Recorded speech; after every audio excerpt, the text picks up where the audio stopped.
Call to order. The board stand for the pledge. I pledge allegiance to the flag of the United States of America and to the republic for which it stands, one nation, under God, indivisible, with liberty and justice for all.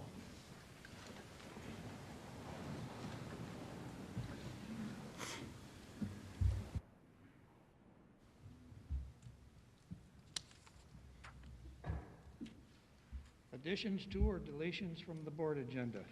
Mr. President, recommend an addition of number 8 under C of action items, the addition of an emergency temporary telecommunication policy as recommended by Neola.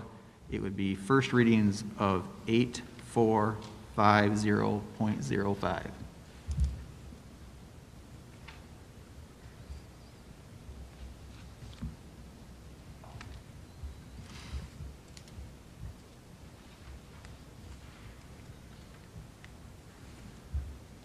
Thank you for that.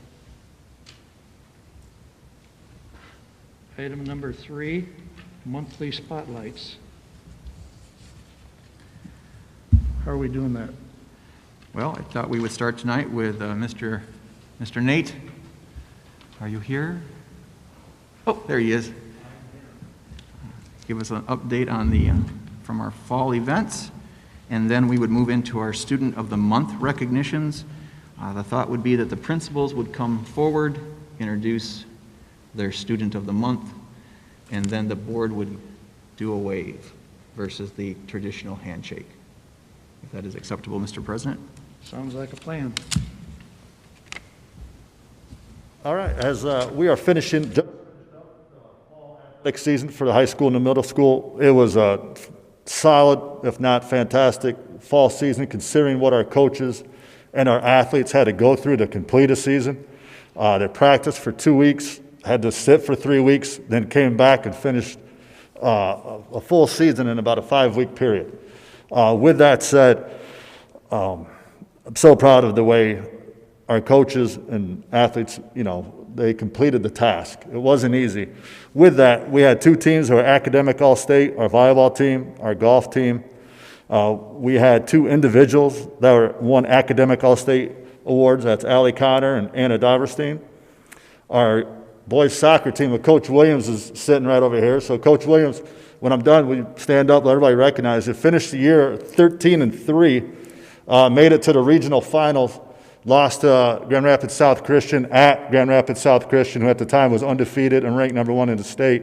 And what made it such an awesome representation of our school district as we went up there, found out that day due to circumstances beyond all of our control that we were going to have 1 sub that night. We went up there with 1 player on our bench, and they battled for the full length of time from the opening ball drop in the middle to the final horn. It was awesome. It represented our school, our community in the best way possible. Even though we came up short, it was an awesome night. So Coach Williams is here. Coach Jason Turner is an assistant. He's back around there someplace. So great job. Coach Williams also won the Regional Coach of the Year by the Michigan Soccer Coaches Association. So congratulations to him. Other individual accomplishments. Cole Parker was the pre-regional champion and broke our school record in cross country. Many of you have seen Cole run around town. Long blonde hair, runs really fast. That's Cole. So he is the fastest runner we've ever had in our school at our home course. So that's quite an impressive feat for him. Callie Ruff, state qualifier in girls golf. She is the second state qualifier and actually back-to-back years. So she finished, out of 108 golfers, she finished 57th. So that was quite the accomplishment. Girls volleyball, same type of situation as soccer. Find out the day of the first opening round match that we had some players, due to circumstances beyond their control, that could not play that night. We went there with 1 sub, knocked off Lakeshore in 5 sets, then came up short in the semifinals to Niles, which is no small, it's not to be ashamed of. Niles is a machine in volleyball. Our girls played their hearts out. We were extremely proud of them. Represented our school district in the right way. a number of athletes this fall. We were concerned in the athletic department that due to COVID restrictions, wearing a mask, things along those lines, we would come up short, or not short, we'd have a decrease in the number of athletes. We actually increased by 5. We had 154 total athletes, 91 males, 63 females. DMS had, numbers were a little down, but not much. We had 68 female athletes and 40 males.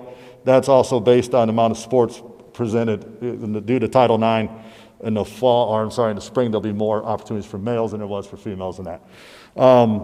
With that being said, we found out yesterday, winter sports are now being pushed back to December 8th. Don't have much more information than that I can give you. We will follow all the recommendations and guidelines by the MHSAA. When they give us more information, we will present it to you guys, the public, when we have it via our school's athletic Facebook, high school Facebook, and our Twitter. Right now, there's no practices going on, no weight room. It's basically we are on a shutdown for high school and middle school athletics. So I'm open if you guys have any questions for me regarding that. If not, I'll step down or step away. All right. Thank you, guys.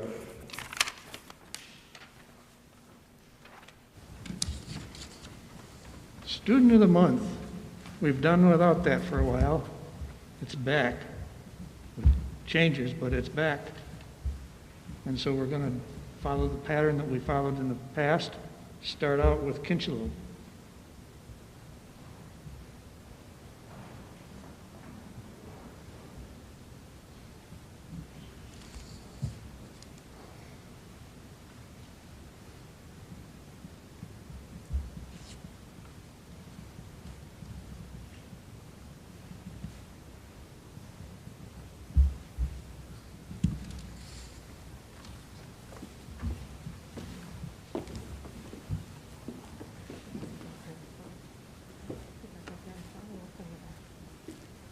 Block it out.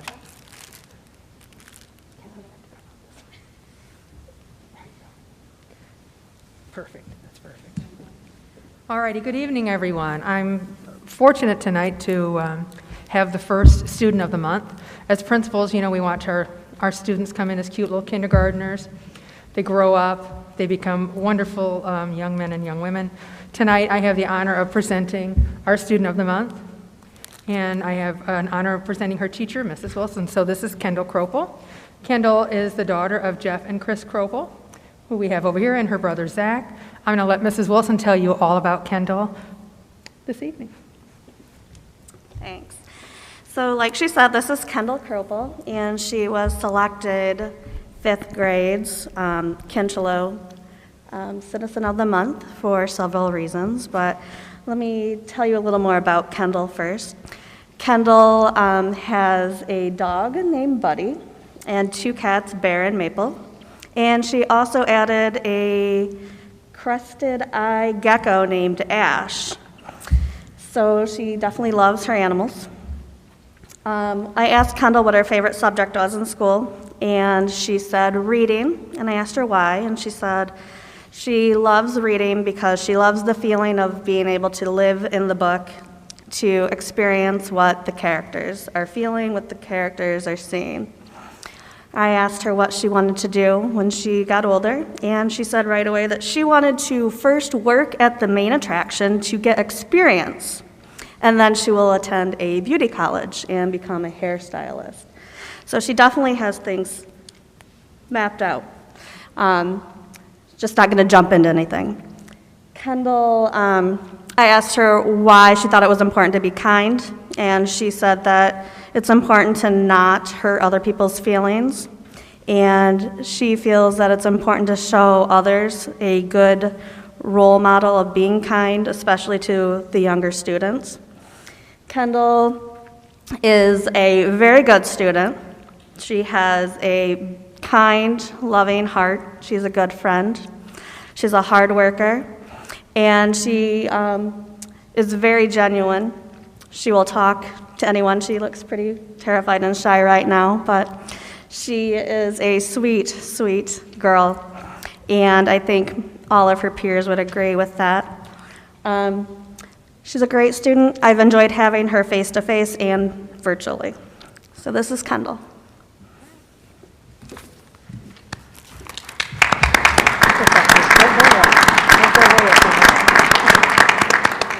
So each of our Students of the Month receive a certificate that says, Dowagiac Union Schools, Student of the Month.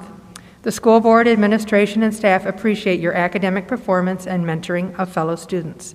Students also receive a T-shirt with their name on it. So congratulations to Kendall.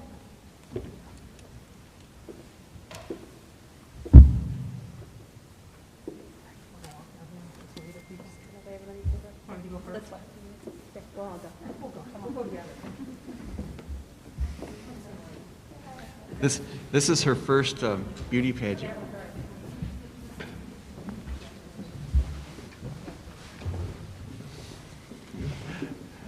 Congratulations.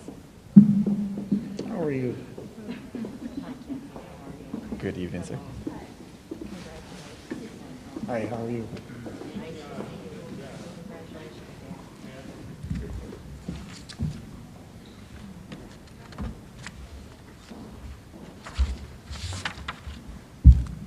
Pat Ham.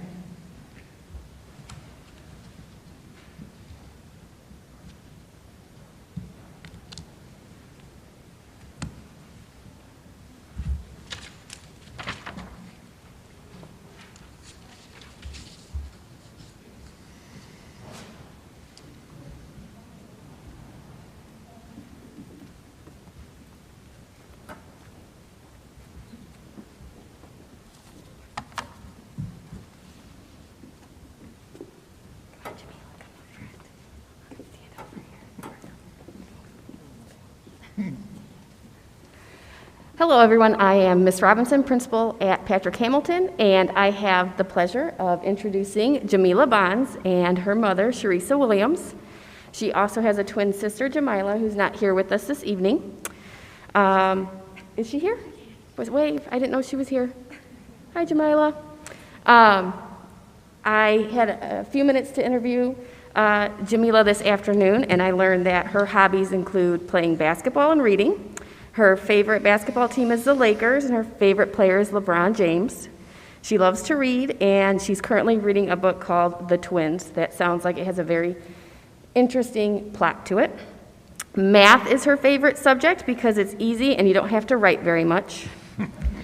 And Jamila would one day like to be a doctor, which I can definitely see her doing.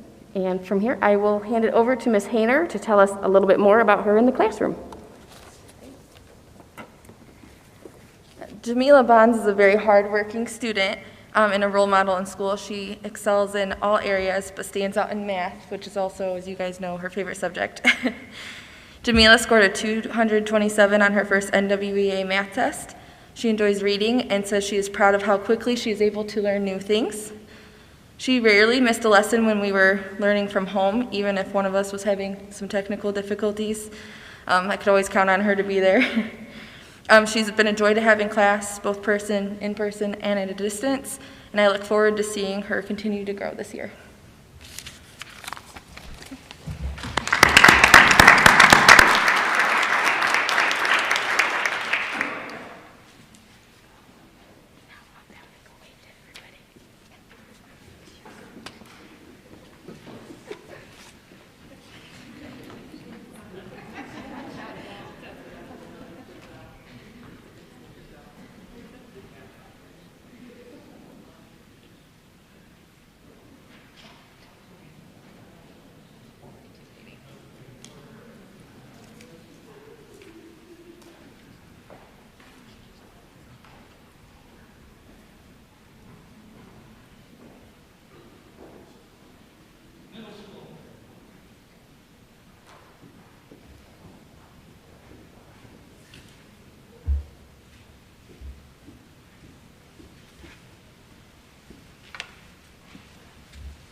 My name is Dr. Whiteman. I'm the middle school principal here at Dowagiac Middle School, and I have the pleasure of introducing Tatum Richter as our Student of the Month. She and her family had decided to stay at home today to social distance, but I did want to share out some information that we found out about Tatum that we thought was kind of unique. She's a 7th grade student at Dowagiac Middle School and is the daughter of Travis Richter and also stepdad Jason Holloway, and her mother is Nicole Holloway. She has 5 brothers: Jason 13, Gabe 11, Landon 8, Ashton 8, Jackson 6, and 2 sisters, Haley 15 and Jada 11. Tatum says that what she likes most about Dowagiac Middle School is the learning and also the singing that she learns how to do in Mr. Scher's class. She also says she enjoys hanging out and spending time with her friends whenever she gets the opportunity. Her favorite class in school is social studies with Mr. Dzakowic. She says he's really funny. A lot of our students say that as well. Tatum was nominated by her English teacher, Mrs. O'Toole, and Mrs. O'Toole had this to say about Tatum. Tatum is one of the most polite students I know. She always does her best at completing her assignments and is willing to help others who need it. Her attendance is outstanding. Tatum's positive attitude cheers everyone up immediately when they see her and when they're around her. She is a pleasure to have in class and is friendly to everyone she meets. I'm really proud of how hard she's working at becoming independent this year. In her spare time, Tatum likes to watch TV with her family. Her favorite show is Last Man Standing with Tim Allen. She also likes to play with her Barbies when she has time with her dads. She also enjoys listening to K-pop music with her dad and his girlfriend. Her favorite band is BTS. When asked if she had any advice to give other students interested in wanting to become a Chieftain Student of the Month, she had this to say: "Always be kind to people and pay attention in class instead of messing around." I really like that one. Listen and follow the rules at the school and don't play games, because that can get you into trouble or referral or something worse. Also, always do your very best, even when things aren't easy. On behalf of the staff and students at Dowagiac Middle School, we would like to congratulate you, Tatum, for being selected as our October 2020 Student of the Month.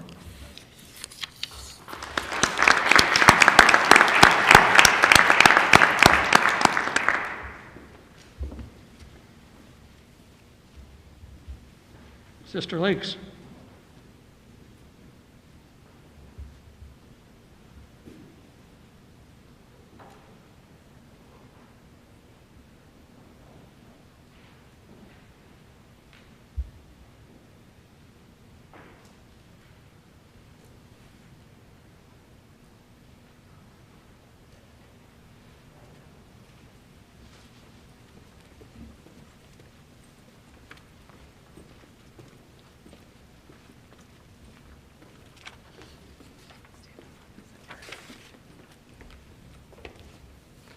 All righty, my name is Ryan Zelo. I'm assistant principal at Sister Lakes Elementary, and I get to introduce our October Student of the Month, Araceli, and her teacher, Mrs. Stout's going to tell you all about her.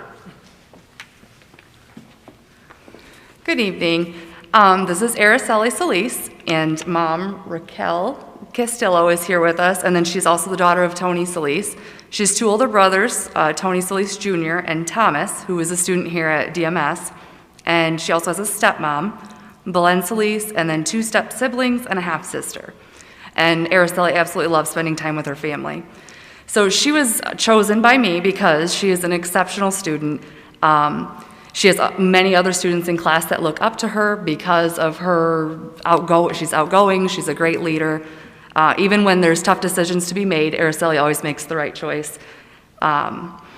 And if she's having a hard time with something, she's always willing to come ask me for help or ask another student for help, of course, distanced. But I can always count on her to do the right thing, and she is a great choice. I love having her in class, and congratulations. So here's your certificate.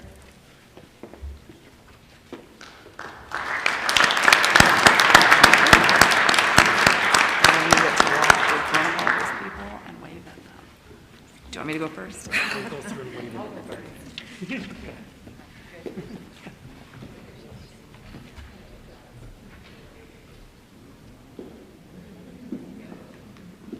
Good job. Hi.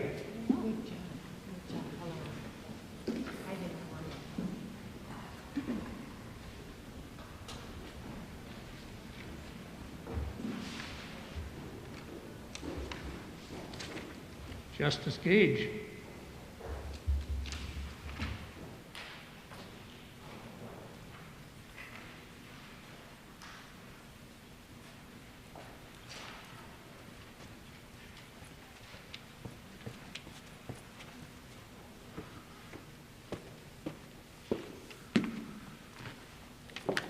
Good evening, Brian Henry, Principal of Justice Gage Elementary, and I'm here to represent October Student of the Month, Lily Labita. Their family has respectfully chosen to stay home tonight, and Lily's parents are Brandon and April, and we also have a third grade brother in our school, Liam, and Mrs. Hannipel, fifth grade teacher, will tell all about her. Education is a team effort. It takes the leadership of the district, the support of the family, and the guidance of the teacher, as well as the effort of a student. When looking for a student of the month, if one of these team members is not doing its job, you will be hard-pressed to find a successful student. My student of the month is fortunate enough to have all the components for her to be a successful student. I am truly one of the luckiest teachers in Dowagiac to have the honor to work with Lily Labita and her family. Lily is one of my fifth graders at Justice Gage Elementary. However, I have had the pleasure of knowing her for much longer than just the 2020-2021 school year. When I think about this inspiring young person, the words that come to mind are hardworking, focused, cooperative, honest, kind, and appreciative. She is a model student. As a teacher, I truly appreciate the fact that even when concepts are difficult, she will ask questions and work on assignments at home. She does not quit until she has an adequate understanding of the material. It makes me feel so good to know that she loves to read. It is so fun to have conversations with Lily about the books that she is reading. Any of us in education know that reading is the one true predictor of future success. It is great to know that she is on the right road.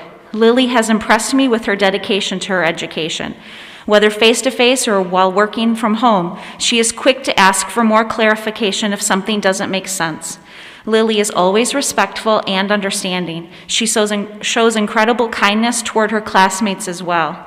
I often see her checking on a person who is alone on the playground or inviting someone to join her on the swings. She shows excellent citizenship too.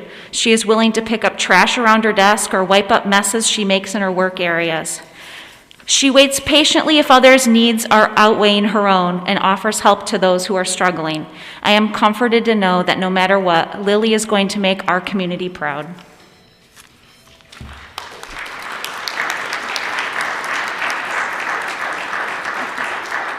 A few things I'd like to add about Lily is she has a dog named Lewis, and she wants to be a lawyer. There you go.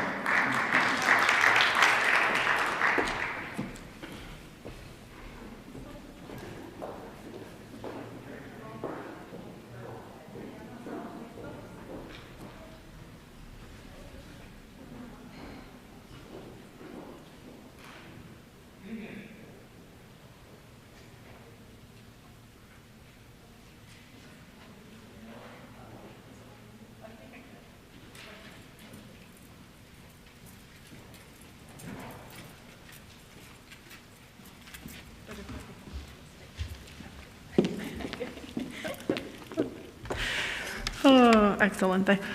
Okay, so buenas noches. Me llamo señora Millie. Soy la directora de Dowagiac Union High School. So, hi, my name is Mrs. Millen. I'm the principal at Dowagiac Union High School.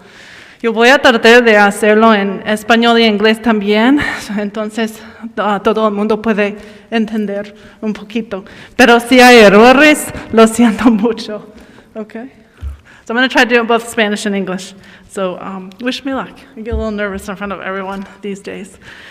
So Juliana Reynaga has been named Dowagiac Union High School Student of the Month for October. She's the daughter of Norma Reynaga, quien está aquí. So Juliana Es nuestra estudiante del mes de octubre para la escuela de Dowagiac Union High School. Ella es la hija de Norma Renaga, quien está aquí con nosotros. Juliana is a senior at Dowagiac Union High School and was nominated by Courtney Dwyer, her art teacher. So Juliana es un senior en Dowagiac Union High School y estaba nominada por Miss Dwyer, su maestra de arte. Okay, está bien. See, I got to get the little confidence boost. It's been a long time since I've done this in front of a lot of people. Miss Dwyer no puede estar aquí y ella está muy centrada. Miss Dwyer dice que Juliana es un estudiante magnífico, quien piensa mucho en su trabajo y siempre usa una fuerza mejor. So she shares that Juliana is an outstanding student who cares about her work and puts forth a strong work ethic. Ella tiene mucho respeto y es muy amable con todos sus profesoras y sus amigos también. She's very respectful and kind to her teachers and her peers. Juliana siempre quiere darle a todos los estudiantes y las maestras si ellos necesitan algo. So she is always willing to help out students and teachers when they need something. Ella es una estudiante quien una persona puede... Ella es una estudiante confiable. She's very trustworthy. We'll say it that way. Y Juliana always has a great positive attitude and is a joy to be around. So ella tiene una actitud muy positiva. Es un placer para hacer con nosotros.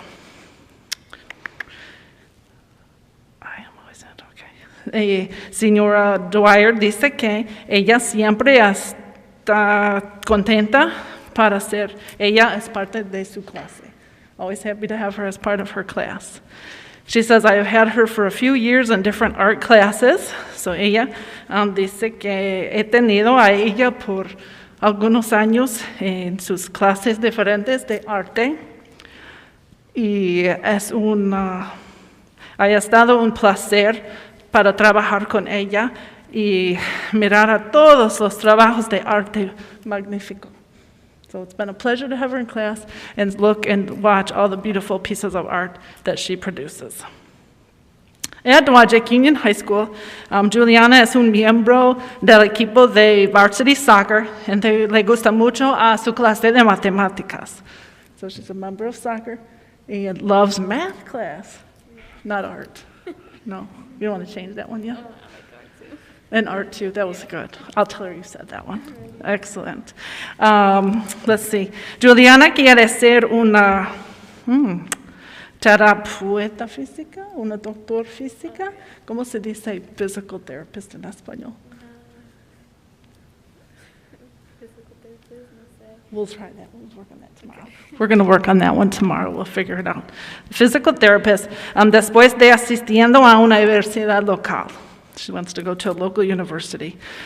So, finalmente, Juliana es una selección ideal para estudiante del mes, no solamente a causa de sus sucesos, pero casi más a causa de su actitud positiva que ella trae a todos los cuartos. She says she is an ideal choice for Student of the Month, not only because of her accomplishments, but even more because of the positiveness that she brings to the room. Y ella tiene un deseo para trabajar muy duro. So she has a strong work ethic, desire to work hard.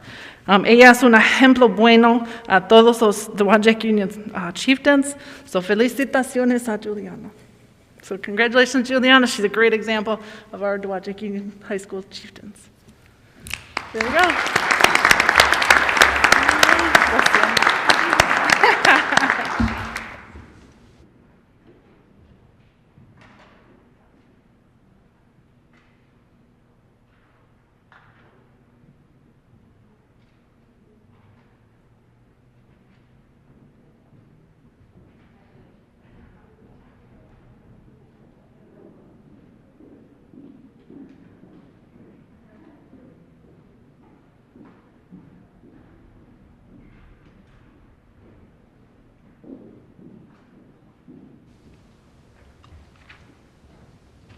At this point, for some of you who have been here in the past, you know what's next. For those of you who haven't, I'll explain it. We're going to take a 10-minute break. That way, all of our students of the month, their families, their teachers, can get all the pictures they possibly want to get. And then when that's over, some of us will still be here, and those of you who are interested can come back. Okay? Do we know for sure where they're going to be to take pictures? I would presume straight that way. Okay, let's do that.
Good.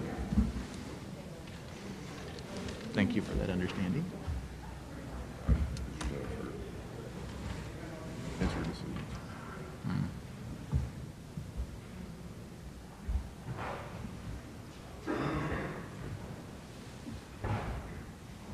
got any correspondence?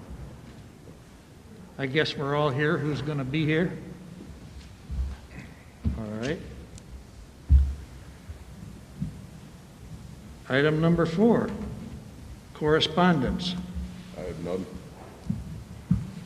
You have none? None. Okay, thank you.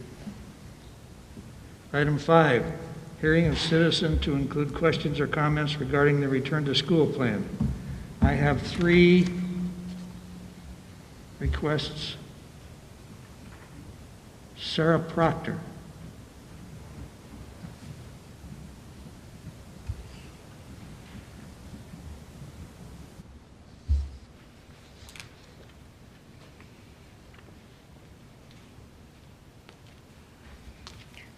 This is crazy. I'm used to talking to little kids. This is totally different. I'm Sarah Proctor. I'm a 2nd grade teacher at Justice Gage. The teaching staff as a whole is struggling. Every person working in the building is struggling to meet the challenges this year has brought.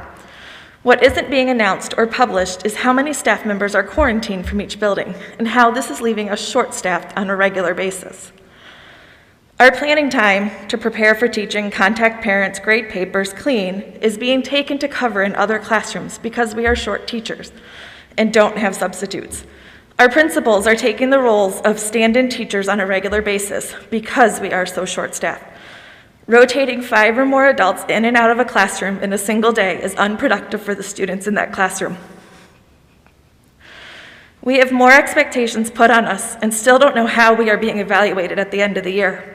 We have less time to do our regular teaching expectations and then add on sanitizing tables, high-touch areas, and Chromebooks daily. We know and understand that this is part of teaching in a pandemic, but we aren't getting the support to be successful at teaching. We are pulled to cover another class. We are without a workspace during planning time because the kids have specials in our classrooms. We are expected to chip in and help every single day, to be a team player at the cost of our own classrooms and our own mental health. Teachers feel guilty to take a day off for an appointment or for being sick or quarantined because of the undue stress and burden it would be on their colleagues. They worry about what will happen in their room, who will be teaching. Switching teachers every 48 minutes doesn't bode well for instruction or learning. We know kids learn best in school, but truthfully, they learn best from teachers who are at their best. Being pulled multiple times each week, instead of having time to plan, prep, and change all of our curriculum to fit the needs of teaching in a pandemic, is stressful. Teachers are being asked to do everything, including cover during lunch recess, forfeiting our own lunches, and fill in for the secretary, to just name a few. Being required to cover when we are short-staffed leaves teachers working into the evening hours and coming in for hours on the weekends. We are struggling. As you can see, we want to do our best teaching, and we want to feel supported, not pulled in different directions, so we can provide the best education for our students during this trying time. Being short-staffed is a serious and real issue our building is facing on a regular basis. Thank you.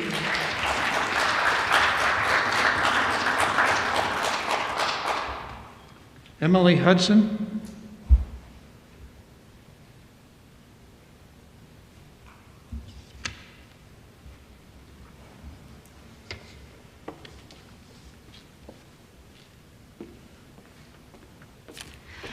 Hi, I'm a kindergarten teacher at Justice Gage Elementary.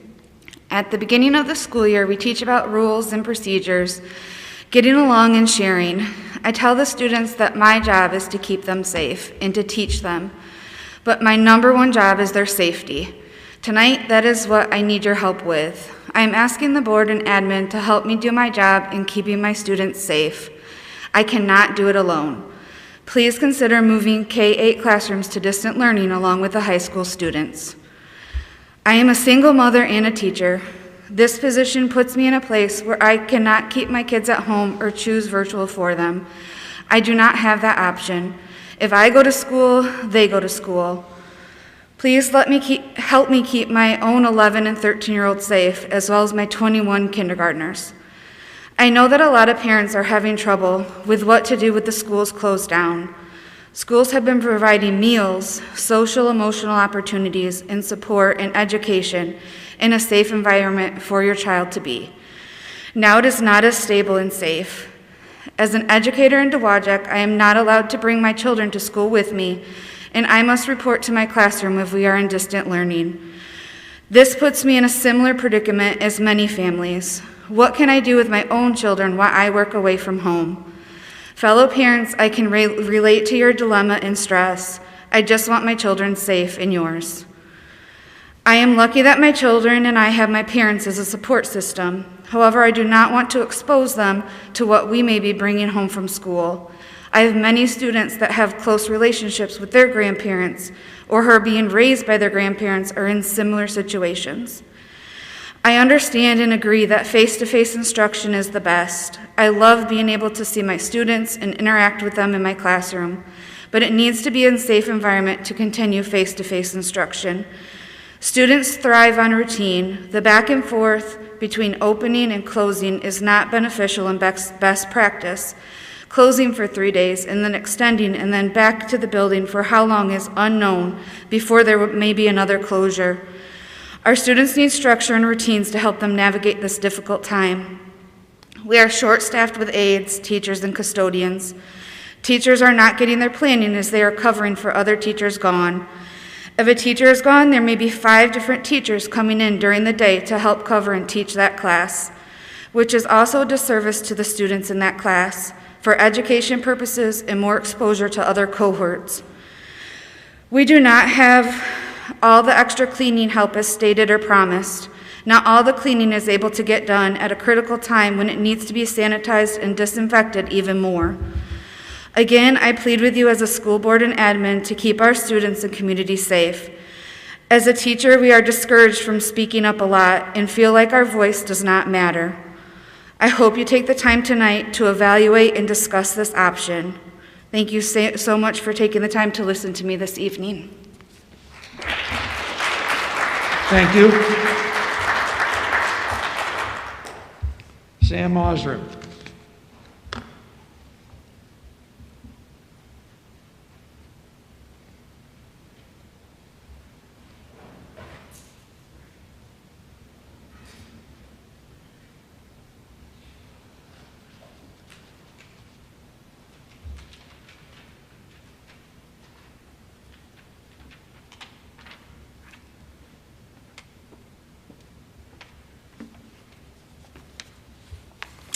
Good evening, and thank you for this time to speak. Thank you to the entire district staff on navigating this time of uncertainty where changes come daily. I appreciate your patience and grace. I attended the board meeting before going back face-to-face, and I listened to all the concerns from the staff and the parents. Everybody's points were valid. Everyone's situation is different. I think we can all agree that the best education is going to come from the classroom setting and not from home. That was just 6 weeks ago, and the number of cases were just starting to rise in our area. I think we can all agree that it is closing in all around us daily, and the numbers are only going to get worse throughout the winter. I have 3 kids in 3 different buildings, the high school, here at the middle school, and Kinchlow. And in the first 5 weeks, 2 of them have already closed. And 3 of the 6 in the district have had to temporarily close. And although I know you are all trying your absolute best to keep our kids safe and the staff safe, I think it's time to discuss other options. As of Wednesday, the high school will have to close for 3 weeks. Part of me is relieved, and part of me is scared to death taking the other 2 to school. I don't think 3 weeks is long enough. And what about those families, including some of your staff, who have students in multiple buildings? We are Dowagiac United, right? I think it's time for the district to shut down again until at least January for the safety of our kids, staff, family members, co-workers, and community. It's not ideal, but when is the mental health of our kids going to be more important than a school year during a pandemic? If we are going to continue this ping-pong game of which school will be closed this week, we need more options for parents who want to do what's best for their kids. And I believe right now, that's at home. Yes, I know virtual was an option. That was an option presented before the cases in our area skyrocketed. I am a Dowagiac chieftain, born and raised. And virtual is the last thing I want. I want my kids to be in our school district. I want to be able to text, email, and call teachers who have become friends throughout the years. I want to see better options for distance learning, an actual discussion, and not just a quick move to motion. Maybe make Schoology optional, even with no Google video with teachers for those of us who want their kids home right now, because their mental health and long-term health are more important than sitting in a half-full classroom because their friends and their classmates and their teachers are all in quarantine, resulting in a rotating door of substitutes. For our staff, even more than our students, I'm even begging you guys, it's time to pull the plug. Thank you.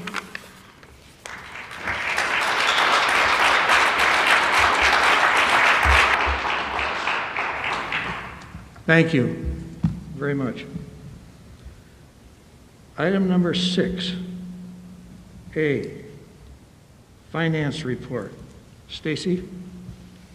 It is recommended that we pay our bills this month for the general fund, $209,755.39. Food service, $64,426.48.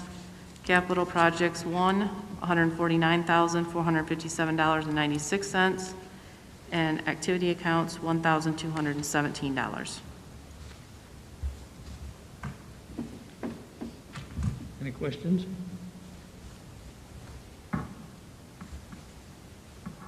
If not, informational B, Superintendent Report. It's been a busy night, going to be and continue to be a busy night, so I don't have a whole lot to add right at this time, sir. You finished? Action items. Bear with me. A, B, and C. A is approval of minutes of the October 19, 2020 regular board meeting. B is the approval of bills for payment, which probably makes a lot of sense. C, first reading of board policies, revisions as recommended by Neola. Number 1, policy 6114, cost principles, spending federal funds, revised. Number 2, policy 6325, procurement, federal grants, funds, revised. Number 3, policy 4362.01, threatening behavior towards staff or members, revised. Number 4, policy 5610, removal, suspension, expulsion, and permanent exclusion of students, revised. Number 5, policy 5611, due process rights, revised. Number 6, policy 7440, facility security, revised. Number 7, policy 8450.01, protective facility coverings during epidemic, that's a new one. Having said all that, we need a motion. Mr. President, did you read off 8450.05, the emergency temporary telecommunication? Oh, I'm sorry, I can hardly hear you. Oh, that's this one, okay. That's this one, yeah. For number 8.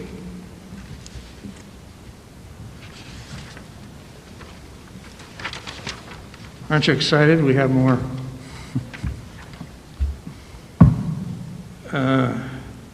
8450.05, emergency temporary telecommuting policy, ETTP. And that's a new one. And that's a new one. Now we need a motion. I want to call the motion to approve items A through C on the consent agenda. Support. Do we have a time of discussion now? Okay. I guess I'm kind of unclear on, this just came through late this afternoon on our email, this special policy, the emergency temporary telecommuting policy. So what does this mean for our school district as far as? This was Neola's recommendation based on everything that's been going on back and forth, distance learning, the different health orders that have come through, to have something on the books dealing with staff and potential working from home. And this is the first reading? This is the first reading, yes. We received this late Friday afternoon. Or else it would have been in the So are we going to have any employees that are going to be working from home? It comes down to those that are identified as essentials and different assessments of what's going on. And this won't take effect until second till reading? The second reading, yep. Mm-hmm. Okay.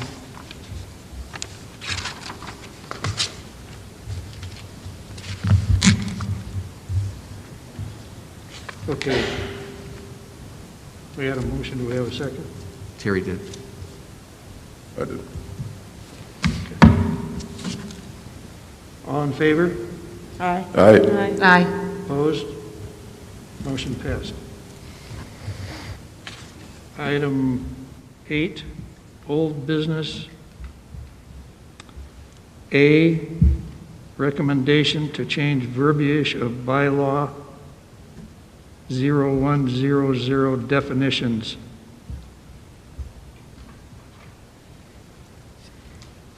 We will need a motion. Well, Jonathan, so this would mean, like when Ruth was in remote Yes. last week, it would have counted. That's what this, Yes. yeah, okay. All right, then I, Carrie Freeman, make the motion to approve the verbiage change of bylaw 0100 as presented. Support. Roll call? Yes. Yes. Yes. Yes. Yes. Yes. Yes.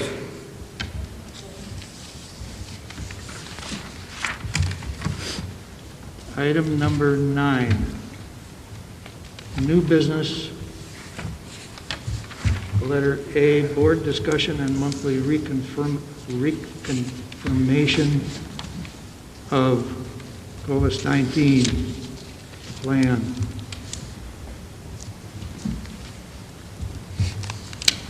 Who has something to contribute?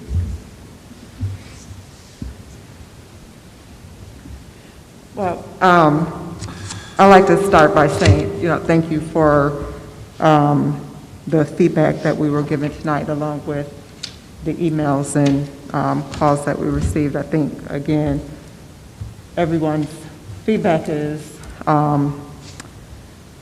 critical to what, the decision that we have to make. And we take all of that into consideration. I think, again, we're in a situation to where we're not going to make the right decision, regardless of what that decision is. I did ask Jonathan to give us some feedback on what this would look like if we, either way, what it would look like for the schools to, specifically now, because the decision was already made for us for the high school, specifically now what this would look like for the elementary schools to go distance along with the high school, what that would look like instructional-wise, with it being one day, basically, to prepare. So if you have any. Well, as you've heard, we have had 3 buildings that have had to make this shift, and just for sake of this conversation, I'm just going to use that 3-week window that the high school has, if that is acceptable to the board, just to give some perspective. So if on Wednesday the high school has the information we shared, we learned on Sunday, So the high school staff has been sharing and preparing for how they're going to shift come Wednesday. If we were to go K-12, distance learning for that same 3-week period of time, for just sake of discussion. It's a short turnaround, but yes. Do I think it's doable? Absolutely it's doable. Our staff have been preparing their students. Our elementary students have Chromebooks so that they could take them home as well for the distance learning to use with the Schoology. Same thing with the middle school and the high school staff. Food service is something that short term, I believe we can have turned around. We would have to get back to the delivery scheme, delivery plan. Transportation staff would be able to help us with that. Support staff, parapros and learning aids and that type of stuff, we would incorporate as much as we can and wherever we can in their working period of time. And our staff, as they have been, as they did in the first 5 weeks, and as they have at the 3 buildings have had to go to distance learning short term, will continue to work hard with the students. There's no question about that. You've heard it tonight, and you've heard it from many people in the community. Face-to-face is the best learning experience possible. And then if we have to use distance learning, we'll do the best we can with what we have. I don't question the effort of our staff, the commitment of our parents, and our students. One of the things that I am concerned about, and you've heard it tonight, is the mental well-being, and that affects everybody. Trauma is an impact on everybody: staff, parents, community, students, board members, administration. Excuse my language, COVID sucks. Please forgive me for that, but I think it's the best way to put it. And we're trying to cope as a community. So is it doable? Yes. And as you said, there is no right answer. There's no perfect answer. There's no best answer. It will put strains on families. Families that look to us as not only as the educators and support of their children during the day, part of it is childcare. That will be an issue as well. But the same thing applies, as you heard, with staff. So we'll just keep doing and working forward. Can the shift happen? Yes. And we would just need a clear mission and direction from the board in which you would want us to do. I can't give you the best answer. If the little joke is that the crystal ball that I thought I used to have always was foggy anyways. March 13th, it got broke. So I don't even have a foggy crystal ball anymore. If I knew what tomorrow held, if I knew what 6 weeks held for us, I would tell you in a heartbeat. And I do have, we had students who during distance learning the 5 weeks that were struggling. The lack of social emotional interaction was a major concern of our students. Our students enjoy being in school. They enjoy working with our staff. Our staff enjoy having our kids at school as well. Yes, it has been difficult with when staff have been quarantined and when students have been quarantined. There is no right or wrong answer here. It's what you as a board feel what we need to do. The plan before you tonight, just to clarify, the plan that you created and you approved, it allows for face-to-face and distance learning. So we need to, let's keep that in mind. Plus, then there's the virtual, the families who chose virtual all semester. So the plan before you tonight is that recommitment. That's what, by law, it's a requirement of part of the school aid budgetary process that I shared the last 2 months. And if you approve that plan and then wanted to say, we want to go to a distance learning for a set period of time, you're within the plan, okay? So it's not like you're voting on creating a new plan. We can do the reporting to the state. You have that flexibility in the plan to go as you need fit. Last month, the direction to me was use that plan to make the calls based on buildings. And since the last time we've met, we've used it. If at tonight you feel because of what is happening with the high school, and that's something I'd like to touch base on about the high schools. The timing piece, having conversations with multiple people, I found it interesting that Wednesday was the start day. Last Thursday, we heard a lot of what we heard on Sunday. We just weren't given any direction on what was going to happen or what to do. When the announcement was on Sunday, and little tidbits do fly out, I thought, well, maybe it'll be the Monday before Thanksgiving. And the idea of why they went beyond that 2 weeks of Thanksgiving, it deals with the idea of the incubation period the quarantine areas. So that's where that 2-week period came from, which there's logic to it. Because that was something that we had, as I had shared with the board, there was something we were looking at is after Thanksgiving to have some distance learning time K-12, because Thanksgiving is family time. We all know that. And there's going to be some social gatherings. We know that. So we were already looking at having some distance learning that week after Thanksgiving in case there was a spike or an increase, and then we wouldn't be having to quarantine staff and students unexpectedly. So there's logic to it, and it's doable. I would ask that as the board is doing its consideration on what to do, whether to continue K-8 face-to-face until Thanksgiving and after, or to make a declaration of a certain period of time, that we just keep in mind the importance of that face-to-face. And I think that we need to be careful not to lose that opportunity of, if the opportunity is there, go face-to-face, to be able to go face-to-face. Is there something else that you were looking for, Rhonda? Did I? No, but I do have another question. When we talk about mental well-being, you and I had discussed at the high school level at this point, just the need for the extra counseling. Yes. So knowing that this was just put on us last night, I just want to make sure that we have some type of plan with communication. The difference with the way that the plan is written this time is we can have the continuation of special education services and ESL services, what we refer to as special populations services, can continue in face-to-face during that 3-week period of time. But for general students, general education students who are not in those, they cannot be on school grounds. So it's going to all have to be video conferencing, telephone calls, and that reaching out process, which our counselors did their best during that first 5 weeks, and they worked hard, and they'll continue to do that. I don't question the effort and the professionalism of any of our staff and that commitment to that distance learning process. But that is, you work, Rhonda, with teenagers quite a bit. You see what the struggles have been. You've shared that with me, and we're seeing it at school as well. And again, there's no right best answer. So clarify. So we would reach out. Unless they are in the, if they're just general, but they are receiving counseling? That could continue distance-wise. Okay. Distance-wise. Unless something has changed since 5 o'clock this afternoon that I'm not aware of. That's an interesting question, though, the way you worded that, Rhonda. I wonder. I wonder if that's a question I can ask. But at this point in time, I would have to say not face-to-face.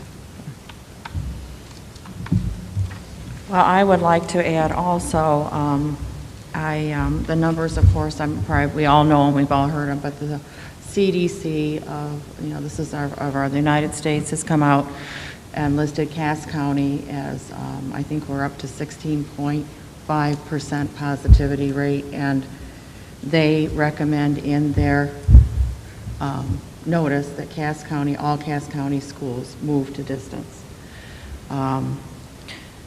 I know it's difficult. It's difficult either way we go. So, if somebody loses one way or the other, but as far for the staff, the students, the community, I'm worried about community spread also.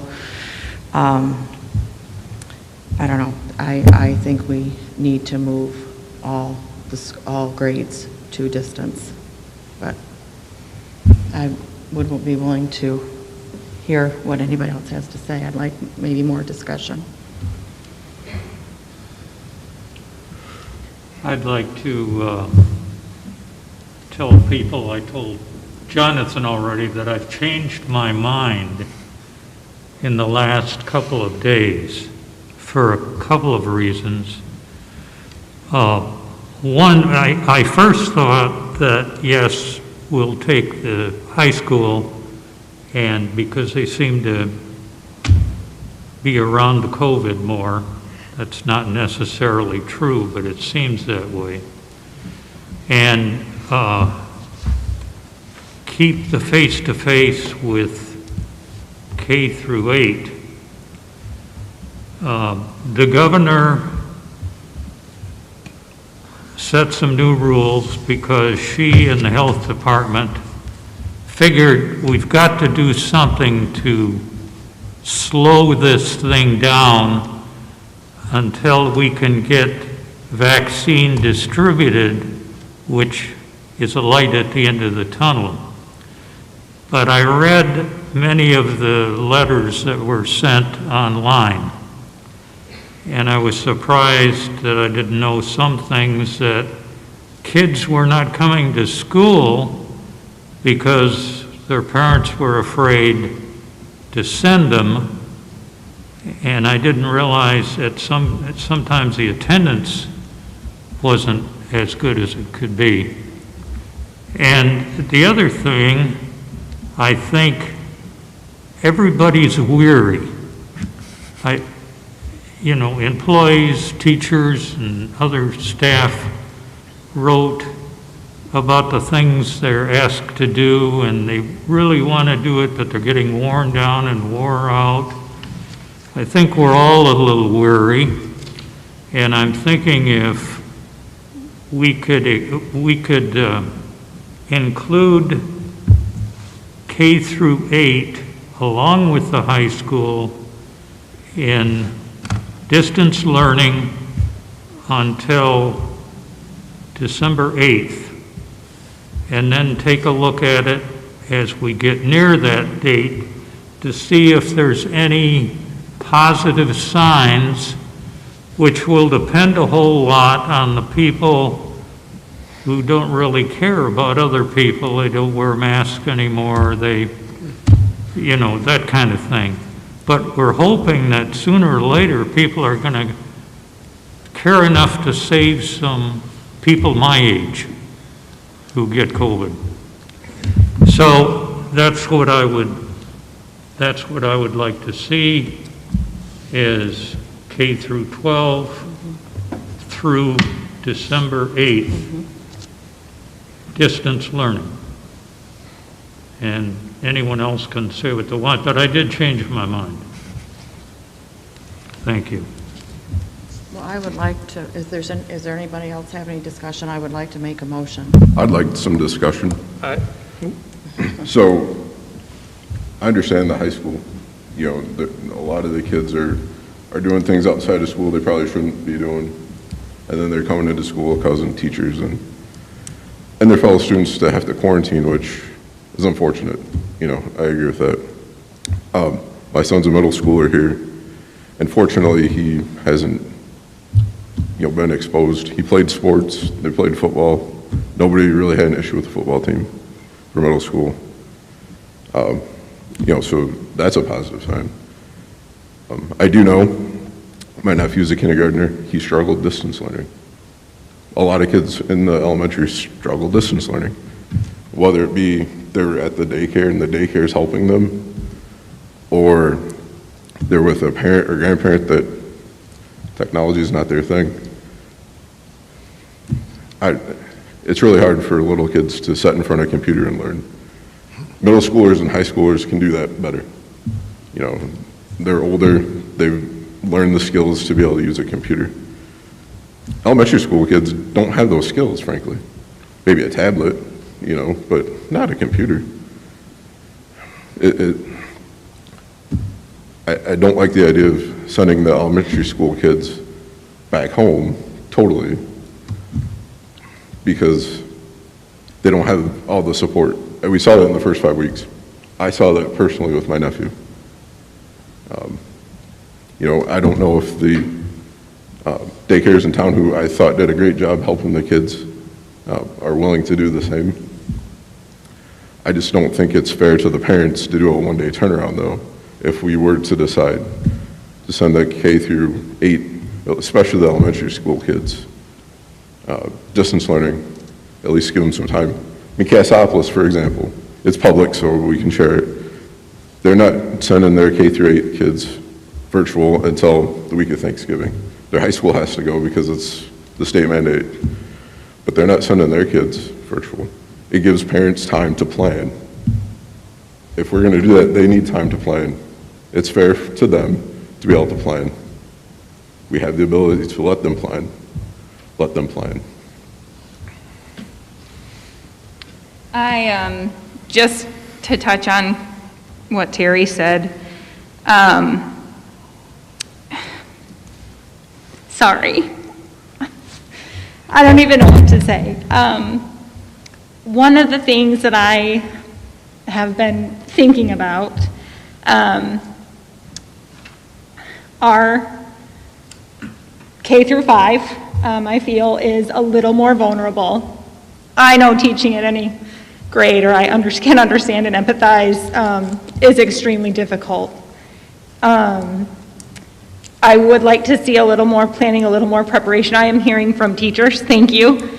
I'm hearing from community members, I'm hearing from parents. One thing that sticks out to me is, you know, a parent of elementary school kids when the high school had to shut down and their particular elementary school was not having issues. And I know a couple of elementary schools are not having as many of the issues with the staffing and testing positive that the high school and some of the other schools have had. They just thanked me, and I didn't do it. They thanked me for not doing a blanket close. And I just think that's something we need to look at. You know, I haven't heard of any issues at Sister Lakes or hardcore staffing issues. So to me, a kind of a blanket or an immediate close to maybe some of those schools. And again, I know, I'm sorry, everybody is affected. I know and I understand that. So please hear me when I say that. That's just something that I think about. I understand quarantining after Thanksgiving. I agree. People are going to meet. People are going to be together. I'm totally on board with that. I would just like to see at least, whether it's K through 5, K through 8, K through 5 is more cohort. If we switch to classes, you know, lunches in the classroom, you know, I don't know how we can be more cohort, you know, K through 5, get through this week, maybe even till Thanksgiving, I don't know. That's my thought, at least K through 5 for right now. I wish we didn't have to do this at all. There is no good, correct answer. There just is not. We could talk it to death and we wouldn't solve anything. But based on what I've seen and what I've been told and what I've rationed out in my own mind, I'm in support of K-12. Distance learning. And I got a lot of mail today. Thanks for that.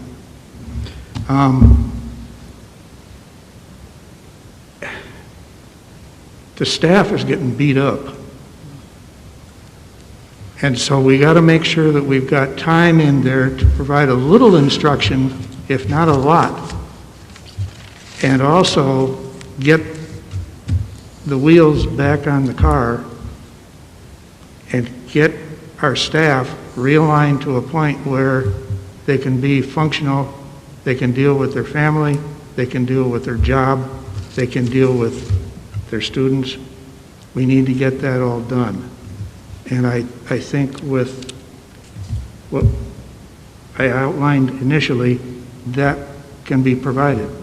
However, I've got to tell you, I've already said it. We can sit here and talk this till we're blue in the face. And you go for 2 weeks or a month and we look back in the mirror and we go, well, that didn't work. And I don't mean to be a downer. I'm just simply saying it is what it is. Let's make the best of it for now. Let's try to get some good instruction in where we can and go from there. So Larry, are you saying K through 12 starting Wednesday with the high school? Yes. Or after? Are we ready for a motion? Tracy, did you have anything? Well, just voice my opinion. I'm seeing the bigger picture of this all, And I agree with what Larry says, because if we choose one way, we're wrong. If we choose another way, we're wrong. It's no perfect decision that we as a board can make. All we can do is do the best to our ability. And we understand the teachers are under a lot of pressure. It's a job dealing with kids, period. But at a time like this, it comes even harder. So I understand their situation, but we can't just base it on one grade level. We got to see the overall picture. I think we do need a little time, but I don't think it's best for the kids. I don't know if you're really looking at it, but staying at home is a mental stress on these kids. And it may not seem like it, and sometimes the kids don't even tell the parents. It's other people that hears about it. So it's a good thing for them to be able to go face to face. But this is my issue. If we choose not to open the schools up and go virtual, are they going to be taken care of right when they're at home? Because a lot of time it may not be in the school. It may come from the home to the school, and then the school gets blamed. So we got to look at it bigger than just saying if we close the schools, everything will change. It may help, it may not. Because when it's all said and done, somebody's going to have COVID. And what we're here to do is do the best of our ability to make a decision. That's all I have to say. Just one thing, if I didn't make it clear, I do think we need a break. I do. I just would like to see it after the end of this week, if not starting Wednesday. I do think everybody needs a break. I do think that's what's best, if I didn't make that clear. And that was part of my concern, was staff-wise, would tomorrow be enough, first of all? And then someone did make the comment, and I do agree with it. And I'm good either way, either Wednesday or letting them go till Friday, K through 8, because obviously high school is mandated for Wednesday. I don't know what the answer is to that. Would that be better I know for the parents that have communicated with me, said that they would like to go through the end of the week. That will give them time to make plans for the next 2.5 weeks, whatever would be remaining. Staff-wise, I don't know what that answer is. So that's why I asked part of that, what that would look like, and if it would make sense to continue the rest of the week and start Monday with K through 8. I can't speak for the staff, but from a logical perspective, if they know what the plan is, I think that would help. Okay. But that's just would be my perspective on So that. in general, they would be okay.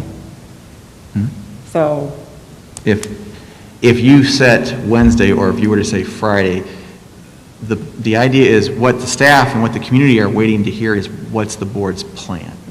That's what everybody's waiting for tonight.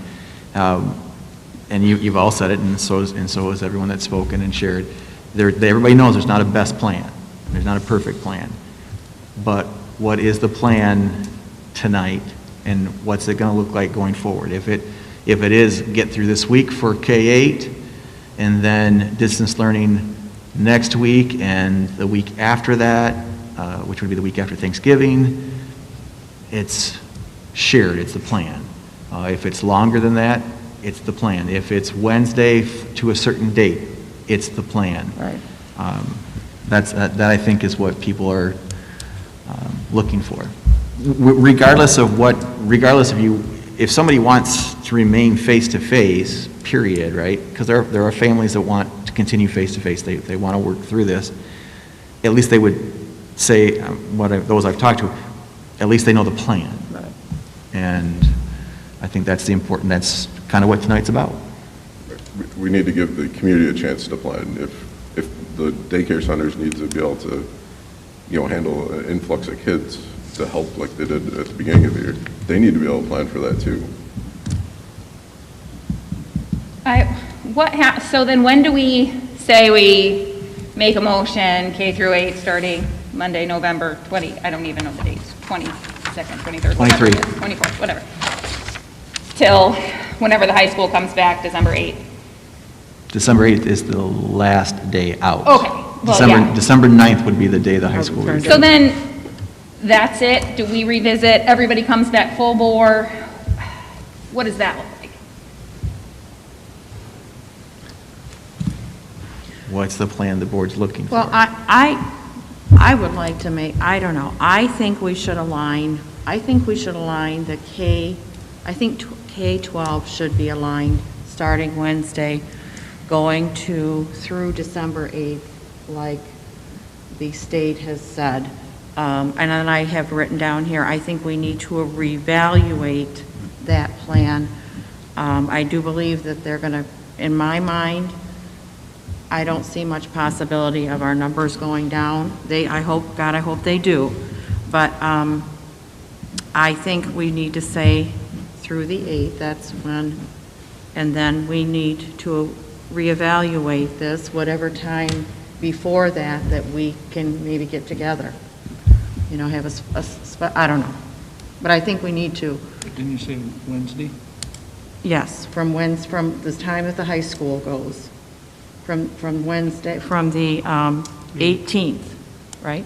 This Wednesday is the 18th. 18th through December 8th. That's what you said, right? Well, except that there's a lot of thought to that matter of letting the community know, and their families and the staff and so on, because,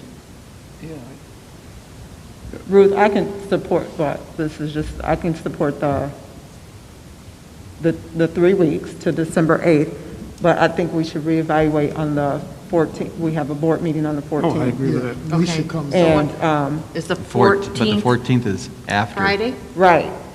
So we will return, just as stated with the mandate. Right. on And the for 8th. me, that would be, again, that touch point. I just feel like we have students that we are going to lose if we do not come back and have I want to make sure, a touch point. I want to make sure I'm understanding. Sometime this week, start the distance learning. Continue the distance learning K-12 till the 8th.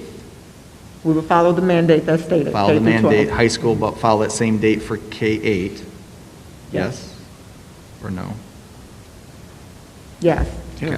K-8 will follow And the same then mandate on as the high school. 12-9, we would return all kids unless the state were to extend. Correct.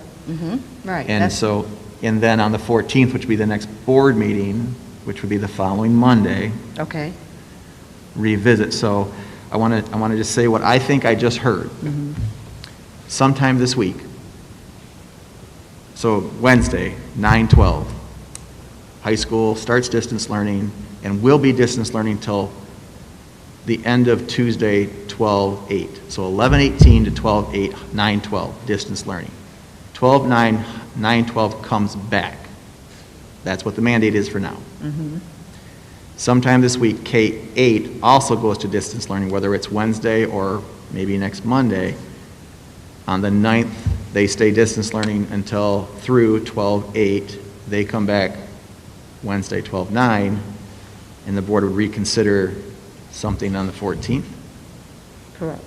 I'm not sure what the 14th would buy us, because Christmas break starts the following 2 weeks. Right. So I'm not sure Christmas what. break actually is, I believe, it would be 1 week return.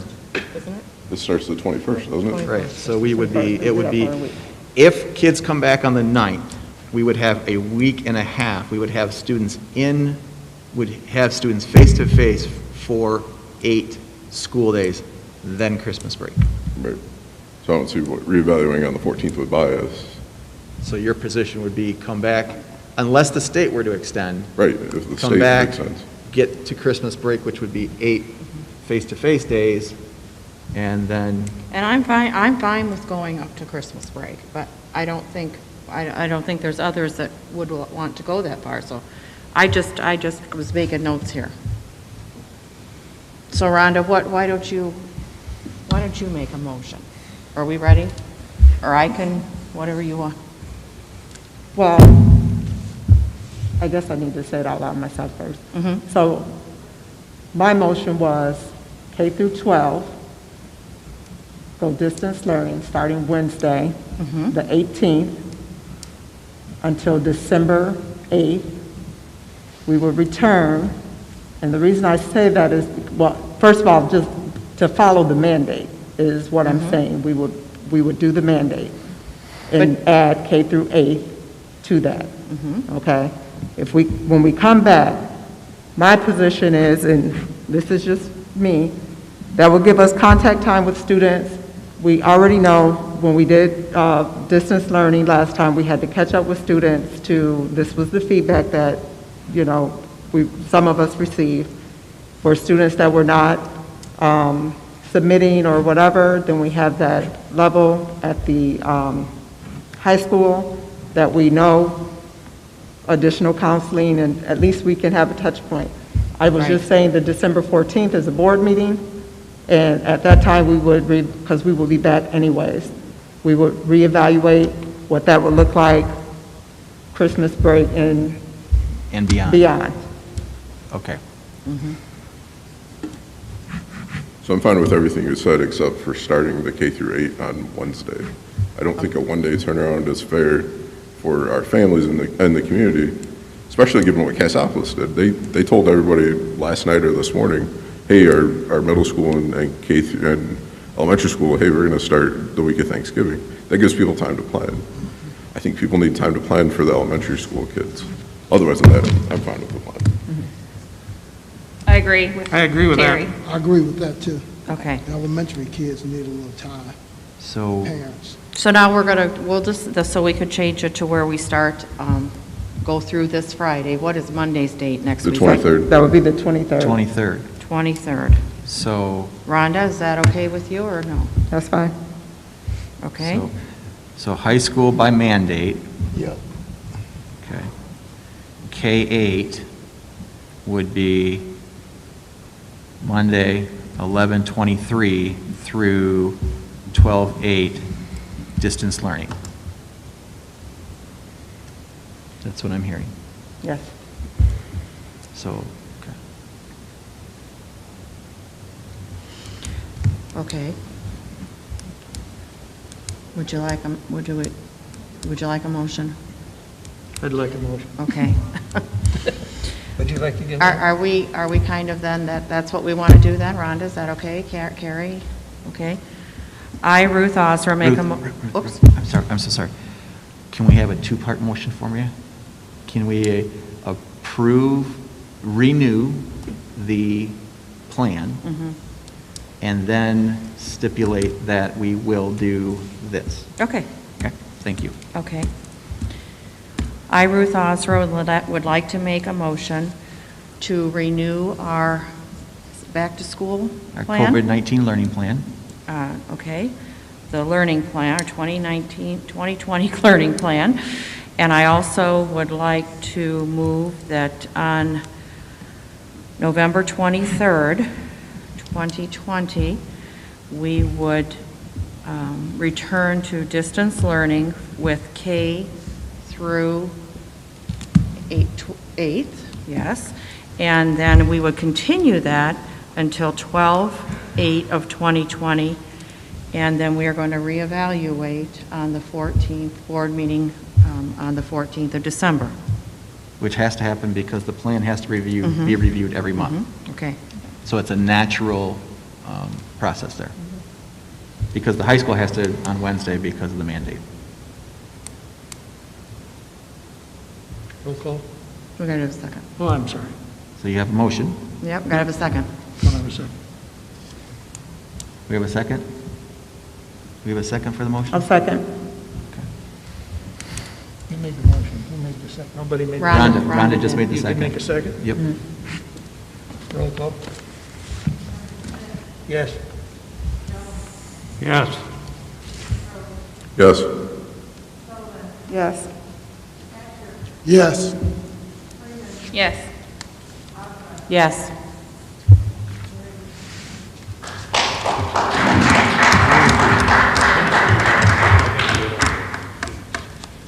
What?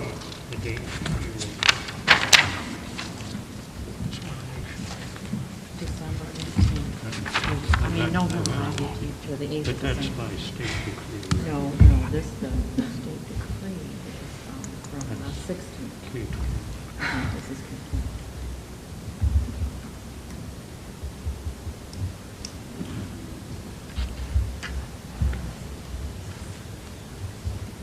Okay.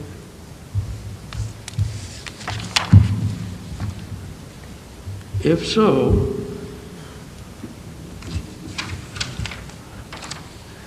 We're on B of new yeah, business. we're in B. Where are we going to go for that? No, this first one is here. Oh. Yes. So we need a, Would you need a motion? need a motion. Yes. I, Ruth Ozra, make the motion that student B311121305 be expelled for the remainder of the 2021 school year with the conditions present in the superintendent's recommendation. Support. Roll call. Gray? Yes. Yes. Yes. Yes. Yes. Yes.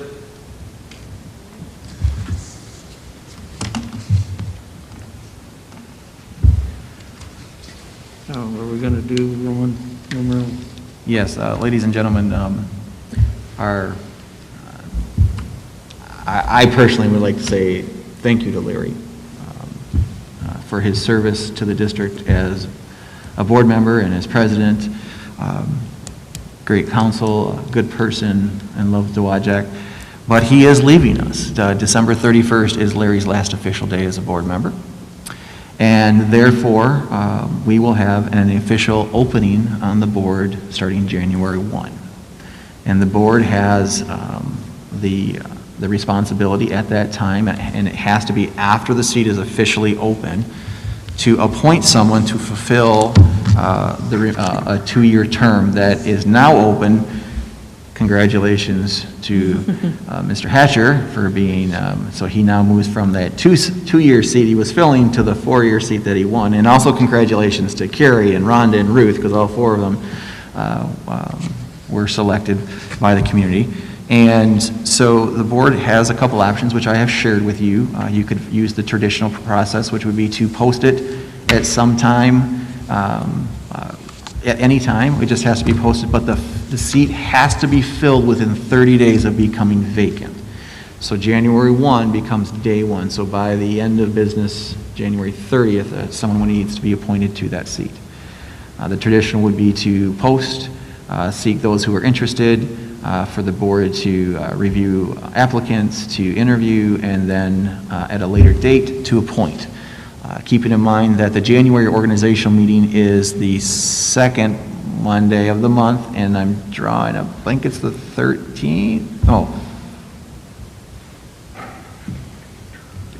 Is it 18th?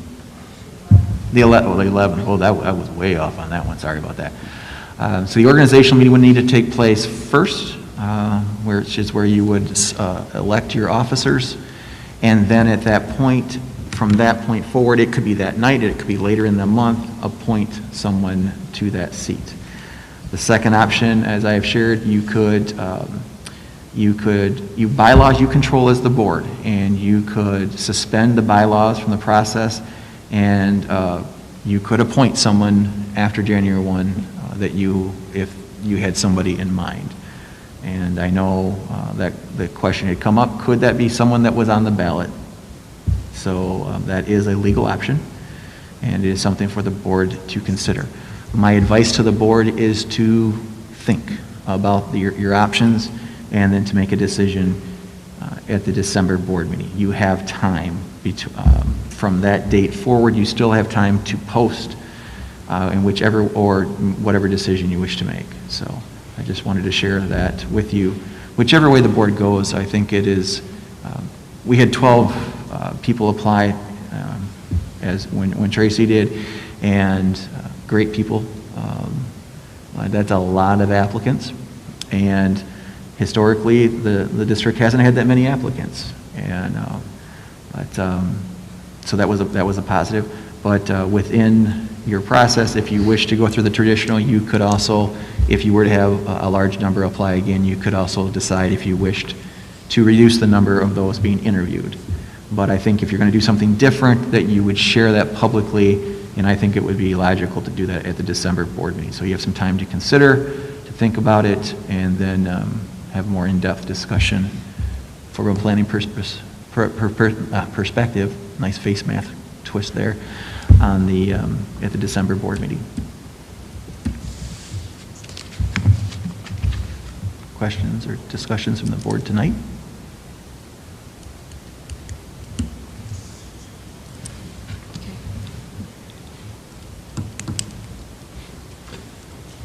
Okay, we need a roll call vote for a closed session. I, Carrie Freeman, make the motion to go into closed session for the purpose of expulsion hearing of student C889-890357. Support. Support. Yes. Yes. Yes. Yes. Yes. Yes. Yes.